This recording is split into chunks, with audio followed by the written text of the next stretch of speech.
And you're lying there looking up in the sky, man. Maybe you're out here in the middle of the San Luis Valley where it's really dark. When the moon ain't out, boy, it can be really an amazing sky. When it's clear, I'll tell you.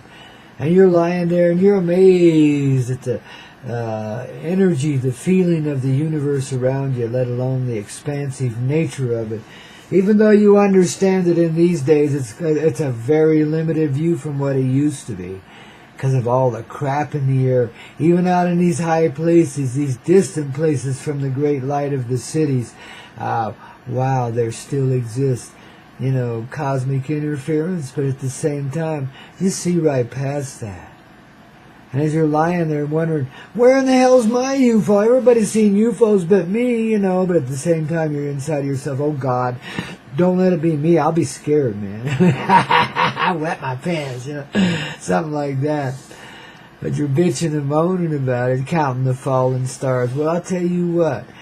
You start to look at these fallen stars. There's a significance to them you've never really given them before, when you're out in these quiet places, Follow, the trajectory of the fallen star as it falls, even after it, quote, quote, burns out.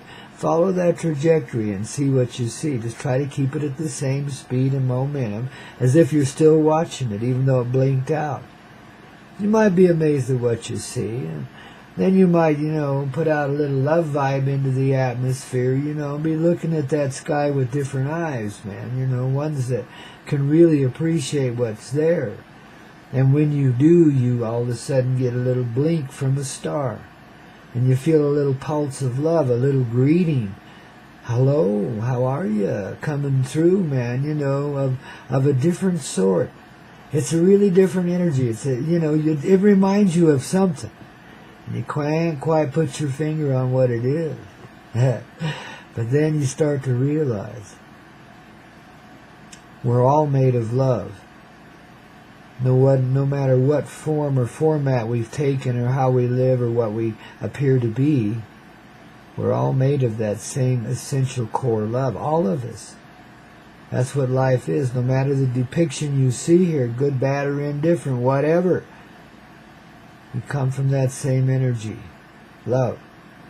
Love and life, synonymous terms. You begin to realize that. That was the message of that star. That was the reminder. See, we truthfully are not separate from our expressions of heart, least of all our space cousins, as I call them. Now, these are family, all of them. I don't care how they appear. They're born of that same love. They're family. You see, and it's only to fulfill the rumors of a spatial reality that they exist in the first place. They, like us, they live at a different level in a different place, and this is where we play out a little cosmic game we've played with ourselves. This universe that we see around us. So we've taken a depiction, all of us, across the universe, that's a little less than what we truthfully are. We just got a shadowy little glimmer of our little rainbowic self here in this place we call the paradigm of the undivine, or by such loose terminology. There's no set term for anything here. Yeah, all of it's redefinable in the moment you live it, all of it. And it constantly redefines itself. So you see it at this level today, and tomorrow you wonder how that ever happened, because this is what you really see. And then beyond that, a moment or two later, you say, wow, the cosmic heart was in it too, even when that train wreck happened, or, you ran off the edge of the road and flipped over a cliff and lived to tell about it. Now, that was a ride that not many people can talk about, eh? See, we've all had it made in the shade. We just learned to struggle with it as tiny children and never stopped. We couldn't slow down enough once we started to fight with it to go with the flow. We didn't even know there was one. We got ahead of it somehow. So everything was difficult. That's what it's like to live in time.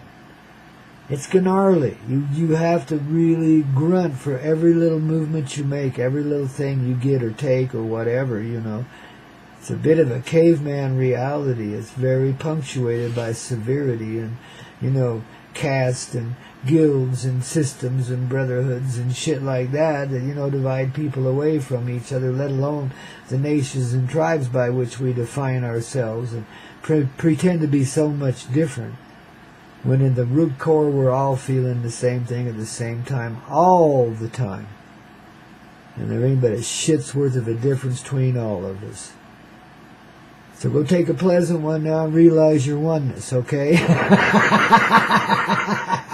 It's the Coyote way. If you're tired of dancing, I ain't, man. We're just getting started here today, man. Boy, we got some fiery souls out there running around this reality. I can feel them. I can see them. I can dance with them, too. How about you? You ready for this? You ready for the party of the generations? All of them. I mean, you ready to party down with the generations and come to know yourself in all your cosmic presences? These that you see as lifetimes are but expressions of a more centered, universal life. That's the truth about you. You see, we extend ourselves into time like a projector extends itself onto the screen and makes a movie. That's how we extend ourselves into time. It's a reflection of what we truthfully are. But it's mirrored through a lens that makes it look in a certain way, you see. And then the vision is limited because you're living in the movie, not in reality. But then in a movie you can do or be anything, right? You can make anything happen. Look at The Wizard of Oz. Back in 1937, I think, when that was first spun before the cameras, man. Wow. That's pretty high technology for back then, but it's so real in the lives that we're living. I'm just, I was horrified by that movie when I first saw it, this little kid, but at the same time, strangely fascinated. Wow. And, I knew that was the truth, that there was something in that, real simple. That, Dorothy and Toto and God, Glinda, the Witch of the North,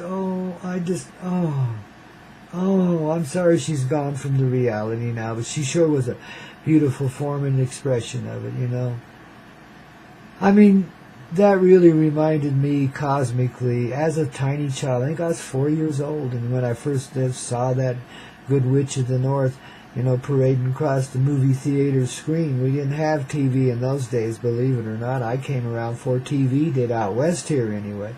It's pretty amazing, man. Anyway, yeah, she was, and that had a lasting impression on me. I knew there was something more to this life than what I was seeing. I knew this lady represented something to me as a person, personally. I mean, she's just an actress in a movie, right, okay. But to me as a person, that image, that person, the vibration that she is, boy, it cross-correlated with me. I knew this person, I in my own little childlike way, worshipped her as much as I would Janis Joplin in later days, so to speak, I say worship. I don't go to the church of Janis Joplin just yet. I probably should, but the Church of Maryland has priority, you see. Oh, we love them, and that's worship right there. When you love somebody, when you really appreciate what they are, and you don't really want it. Well, even if you do want something from them, but if you really appreciate them as they are, you don't want anything, because you got everything. You see what's there, and you can love it and just embrace it. One way or another, I mean, you honor that life with the reality of your deepest love. That's what all of our lovemaking represents. That's why we like to keep it secret and all that shit, because it's the deepest, most powerful, most basic energies between us. But again, a mere shadowy reflection of what we are. That's why there's confusion and pain there, and not always the greatest of moments, yet there is always the spectacular. It does happen once in a while. Maybe once in a lifetime if you're blessed enough. Maybe once in 100,000 lifetimes. Who knows? But whatever it is, it's enough to unify you so solidly into this life and bring you back to the mother's heart.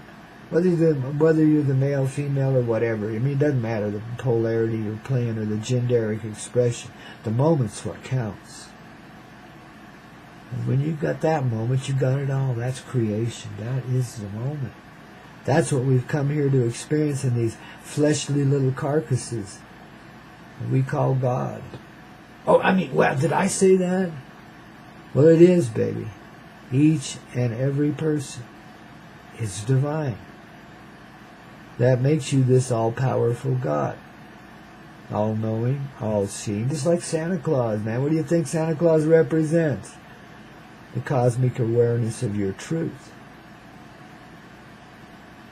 You are creation, living in itself. You experience it at those high levels in that way all the time. This is a glimmer. You've gone to sleep over there for a bit so you could be here in the glimmer. It's like you go to sleep during a movie sometimes. Whoops. Missed the best part too, man. You know. They'll cut that out of the reruns when they play it late at night. You'll never get to see that part you slept through. Except you're in it all the time. And see, we're just starting to wake up to the part we slept through now. And how. Getting it together in that unusual way we call Koyote. At the beginning of the day with your old buddy, who else but Grandpa Koyote. Helping you take flight, you young eagles, you know. Well, eagles and Boy Scouts, they don't go together, you know. Eagles are but a beginning. A place to notice the truths. And then you see how high you be. And how far you can fly in this reality. There are no limits to the full expressions of this love. And if you think what we've had here before has been anywhere near spectacular, well, now we're just stepping forward into the wild and wonderful.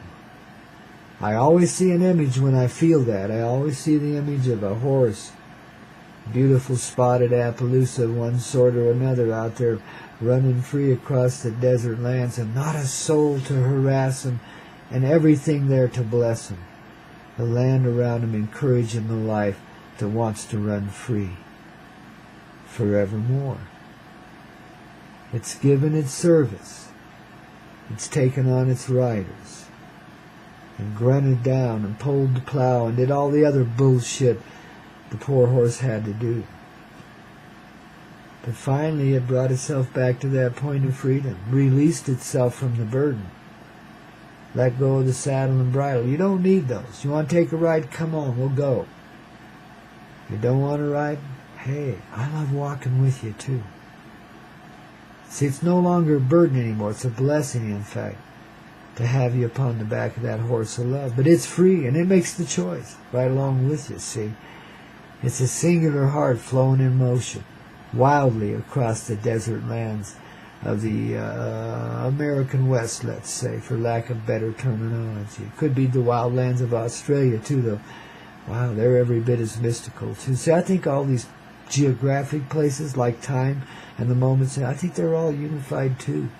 That you can experience geographically anywhere at the same time. That you exist everywhere. So therefore we can assemble our conscious presence any place we want, in any form we want. Talk about shapeshifters, eh? This is reality makers. That's the power of love in you. See, and there is the power of life also. Living is loving. Loving is life. Life is creating love in its finest forms of expression. As you'll soon see if you don't already be that very form of that right now. We're all spectacular. Way beyond words. See, and now this thing, this little carcass that we've lived in, this harbor of love, can expand itself too once we get down to the grittier parts of it. We deal with the essential core. We release ourselves from all restriction. For many, that's a fearful place to be in. They never trusted themselves enough to go all the way. To let your consciousness just completely lose its fixation in this reality and be what it will be. See, it feels like a nut place. It feels like that's, disconnecting from the reality. Well, in a sense it is, but you're rooted in this reality. You come from this reality forward. Off the screen into the great mirrored reflection, the real life, which we are a reflection of. And we live it there now. The richness of this experience, just like a great movie, goes with us for the rest of forever. We're moved beyond belief, beyond speech. We've moved into the area of the knowing world. And babies, we'll see our UFOs all right. We're unified with our families in those moments, too, across this vast universe, which then begins to reassemble itself. But first, let's have the family reunion, then we can let it all come back together. I think I still see that beautiful crystalline structure arisen out here on the prairie plains below me in the San Luis Valley. You know, it's a tetrahedron that represents the basic crystalline element of life. It's like the, well, what would you call that thing? Geez, I can't even find a word, you know, but it's like a resonator at the center of the universe. There we go. And the people that gather inside then become the heart of the universe, you see. It's very metaphoric and symbolic, yet very real. You know, it's as real as we can imagine it to be. And that'd be our gathering place. That'll be our place where the party begins. We'll put it out there right alongside the ziggurat somewhere. Well, not alongside, but out a ways from it. We don't want to crowd the residential areas or cause any kind of grief in this reality. We're here to set the people free of such abject notions anyway. By partying our asses off, baby. That is our duty and our obligation in this world. And by golly, that's your Christmas gift, wrapped up tidy with a ribbon and a bow and sealed with a kiss, don't you know? Right here on the Hazy Radio Network. Grandpa helping you get it clear, taking you by the hand, because you've taken me by the heart, you see. Least I can do is take you by the hand and walk with you into this promised land. We're like fly or float or drift or this dream. Just be what we are. Fulfill the scheme of the heart and let go of the rest of the scheme and just get on with the dreaming. Merry Christmas and a ho, ho, ho. That's your gift for this year, don't you know? Given to yourself from the heart of love, the golden heart, the pure heart, the innocent heart of mother love, given in her children. Yeehaw, babies. Ride that wild pony across that desert of love and watch as it blossoms around you. Happily so, man. Life just erupts in complete transformation, and we see what's really here. We move beyond limitation, dear, into creation, because that's why we're here. You getting that clear, dear? Oh, I hope so, because old Grandpa's sure on the road today, baby, ain't he? Well, so are you, babe. I think we're in the winner's circle now. I think we can take our accolades and sip on a little bit of that fine champagne. Soon somebody will bust a cork out of that thing. Come on, babies, give it a program. And where's my Mary J when I need her?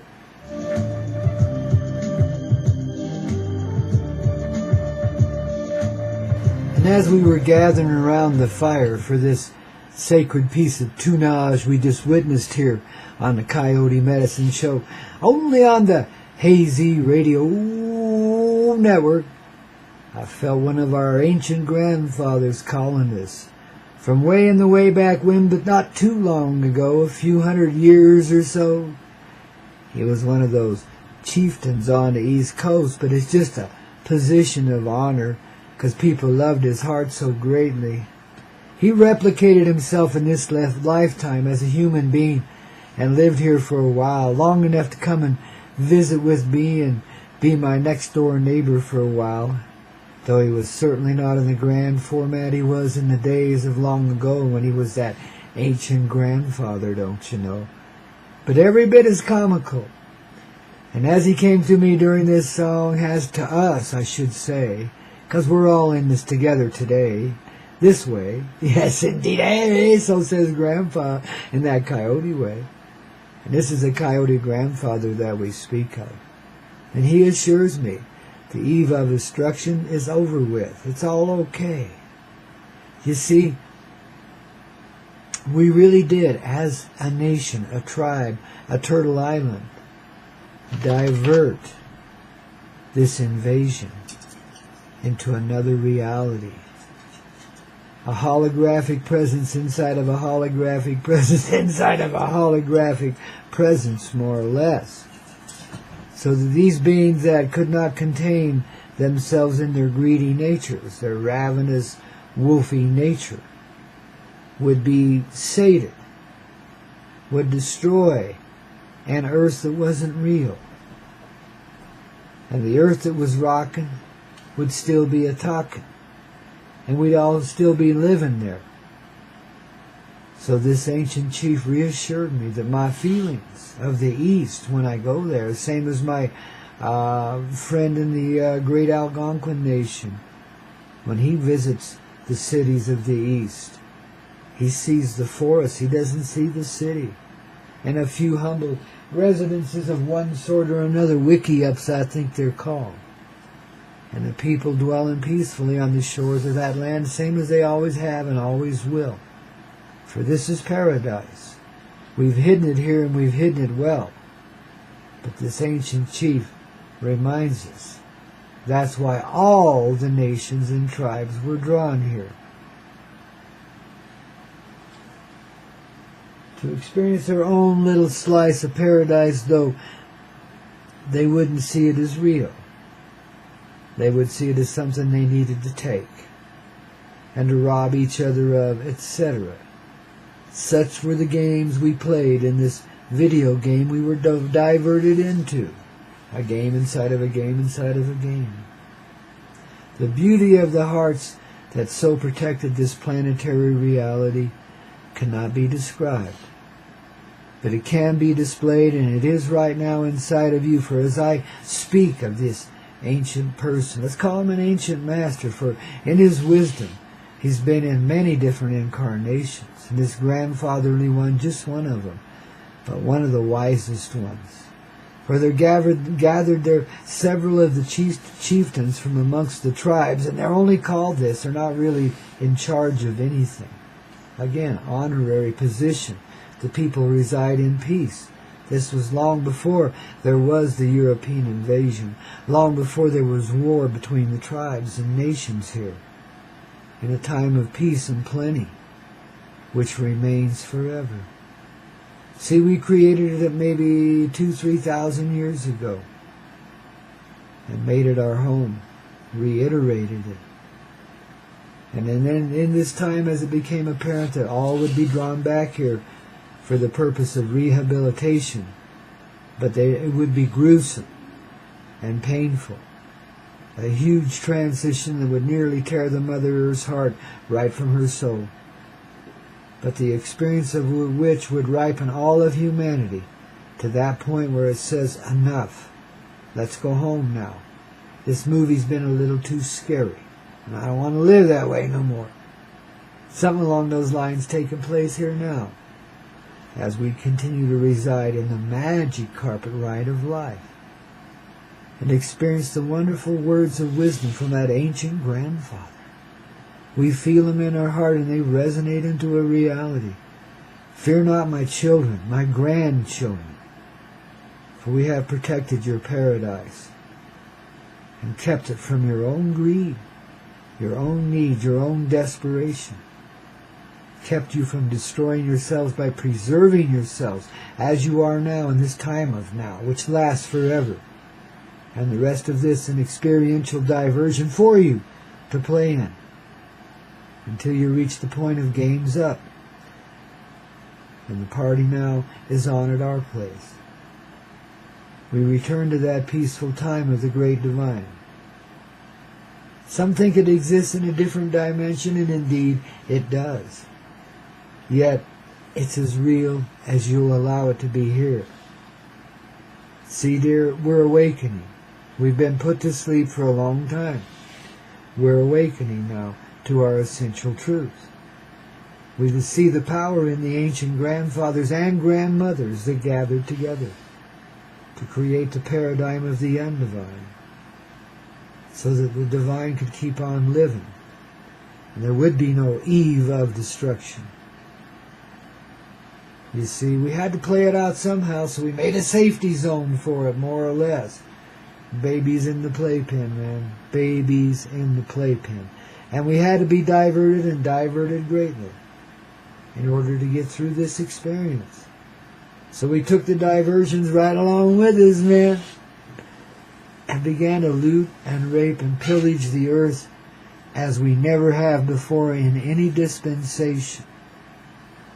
There was a greed, an unnatural greed arose in the last few hundred years even, as experiential time goes.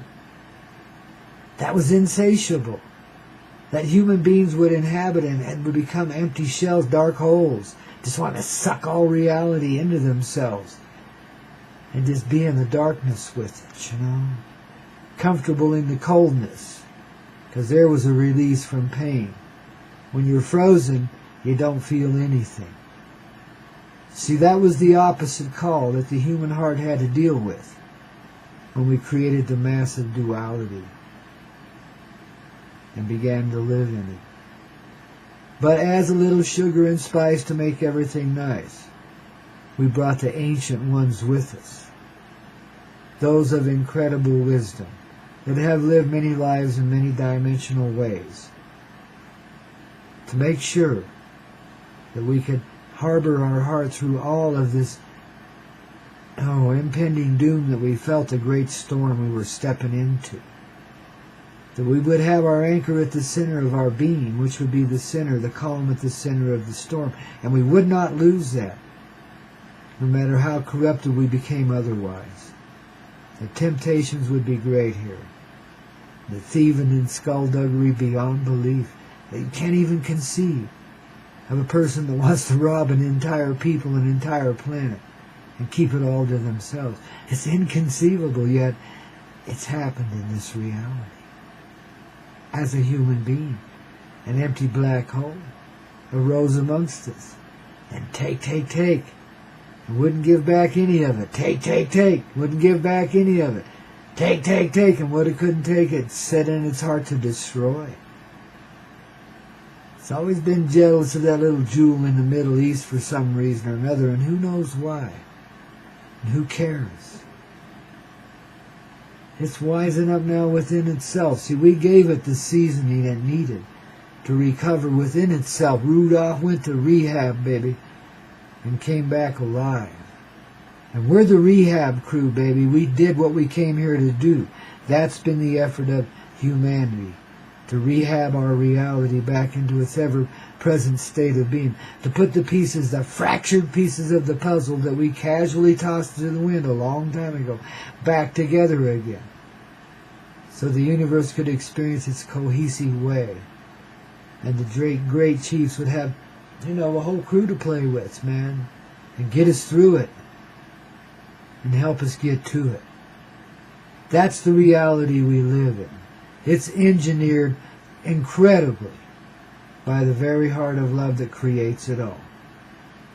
That's what I call the divine intelligence. Same way our bodies, just the heart pumps, the breath breathes, the blood circulates, the cells and atoms do what they do and then replicate themselves when they're worn out, etc. In the same way that all happens as an automatic function, well, so is the divine intelligence functioning in this reality. And we're just starting to catch on that we never had to struggle with it. We were running against the stream because we didn't see enough of ourselves to know any better than to do that. That was the paradigm we stepped into a few hundred years ago. And it was the beginning of the darkest age of mankind, which would lead ultimately to its complete destruction and the revolution of the earth to never inhabit that form of life again. So we sought to change that outcome because we thought that was kind of stupid. So we did. We wafted into this little paradigm where it could be played out and fizzle out, because that desire can never be fulfilled again. And we've lived enough in this crooked-ass paradigm to know that. To have a belly full and then some. I mean, aren't you ready to give up the 9-to-5 world, let alone the militaristic bullshit going on around us in this reality? Our governments are completely on hand, all of them. Bought up by the heart of a single somewhat gregarious person that nobody knows, yet everybody knows exists because he's taken it all. He's a she too. There's both. But anyway, together they've robbed us. Yet they've robbed us of nothing. Look, life continues to carry on somehow, though it does seem to be decapitating itself at the same time, little bit at a time, painfully so. As the head is falling off the shoulders, it's too heavy. It can't even think anymore. It's overloaded itself. You see what I mean, Jelly Bean? It's the death of the dinosaurs once again, only this time it formatted as governments and militaristic authority, fear in motion. That's the dinosaur, baby, reincarnated right before your very eyes. And every bit as big a threat to you then as it is now. It's the same thing, just a different format. You see? This is real life demonstrating itself to you, coming through you, right from your heart. And now you see how we change it. See, the grandfathers and the grandmothers were pretty damn wise, I tell you. Good thing we brought them along with us, eh? Besides that, they're the life of the party, man. They know how to play. They've been around the dance circle once or twice, you know. Speaking of which, little Eva wants to share a little of her holiday day joy with us, so I think we ought to let her get underway with that, and we'll be back with you here in a few moments of time to wrap the heart away, bring it out to play. I mean, you could come on and waste some time with me today, and let's see where we go with this thing, okay? The Coyote Medicine Show with Grandpa Coyote, heart and soul. And my little dog too, Obi-Wan Kenobi, baby. Whiny little weenie dog that just loves y'all, baby, man. And just can't wait to lick your hand and tell you that he does understand. That's what dog's all about. Understanding. Understand? Hey, you got the man. The Coyote Medicine Show, only on the Hazy Radio. Seem to go that you don't know what you've got till it's gone. They paved paradise, put up a parking lot.